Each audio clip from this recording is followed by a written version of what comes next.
बिस्मिल्लाहिर्रहमानिर्रहीम अस्सलाम वालेकुम मोअज़्ज़िज़ नाज़रीन, मैं हूं आपका होस्ट खालिद बिलाल सन फेसबुक ते यूट्यूब चैनल जदीद सोलर सिस्टम। उम्मीद करना कि सारे दोस्त खैरियत नाल होसन ते सोलर दे रेट हवाले नाल अपडेट, क्योंकि रेटां दे विच कुछ कमी आई है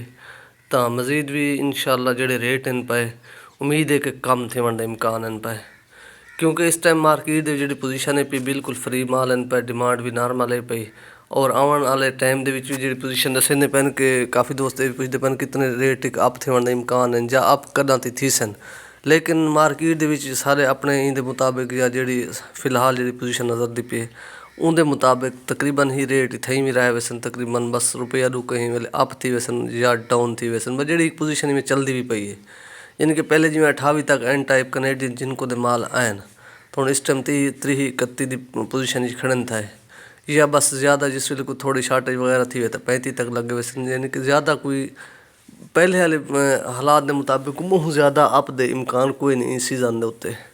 क्योंकि अक्सर डिमांड सोलर पैनल की पूरी थी चुकी है और उस तो इलावा इंपोर्टर भी काफ़ी ज़्यादा हैं पे माल देवन वाले और दुकानदार भी बहुत ज़्यादा हैं। तो इन वजह से पहले ज़रा पोजीशन इतने इंपोर्टर भी कौन हैं, ये भी कौन हैं, जरा माल पहले शार्ट था तो रेट 130-32 तक लग गया है, लेकिन वो वाली पोजीशन इंशाअल्लाह दोबारा कोई नहीं पड़नी।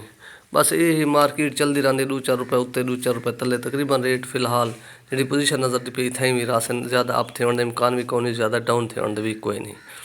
तो इस टाइम सारे लगी जी पोजीशन है वो थाने शेयर करने, सब तो पहले लॉन्जी हाइमो 5 तो इस टाइम जी पोजीशन खड़ी है वो 27 रुपये 50 पैसे और हाइमो 6 की जी पोजीशन है 28 रुपये 50 पैसे पर वाट, और इस तो इलावा बाकी है हाइमो 7 उनकी जी इस टाइम पोजीशन खड़ी है 30 रुपये 50 पैसे देते, और इस तो इलावा बाकी है जिनको एंड टाइप की पोजीशन इस टाइम जी खड़ी है सिंगल गिलास 30 रुपये और डबल गिलास 30 रुपये 50 पैसे पर वाट, और उनका पी टाइप का जोड़ा माल है पिया वो तकरीबन 26 रुपये 50 पैसे पर वाट, और इस तो इलावा बाकी है कनेडियन एंड टाइप उनकी भी इस टाइम जी पोजीशन खड़ी थी वो भी तकरीबन 31 रुपये 30 रुपये 50 पैसे तो गिन के 31 रुपये तक, क्योंकि मुख्तलिफ रेटां वो सारे एक रेट कोई नहीं इस टाइम बाज़ौक़ात लोग 30 रुपये 50 पैसे भी चेंदे पैन और 31 तक भी मार्केट चलती पई है, और इस तो इलावा उनका पी टाइप का जोड़ा माल है पिया वो तकरीबन 27 रुपये पर वाट, और इस तो इलावा बाकी है क्राउन की भी इस टाइम जी पोजीशन है भी मार्केट की जरा सिंगल गिलास है उनका एंड टाइप का 580 वाट ही आता पे वो है पिया 27 रुपये 50 पैसे, और उनका एंड टाइप का जोड़ा है पिया 28 रुपये 50 पैसे डबल गिलास, और इस तो इलावा बाकी है ओपैक्स सोलर ओपैक्स की भी पोजीशन में उनका भी तकरीबन 30 रुपये 50 पैसे तो रेट खड़े एंड टाइप का डबल गिलास का,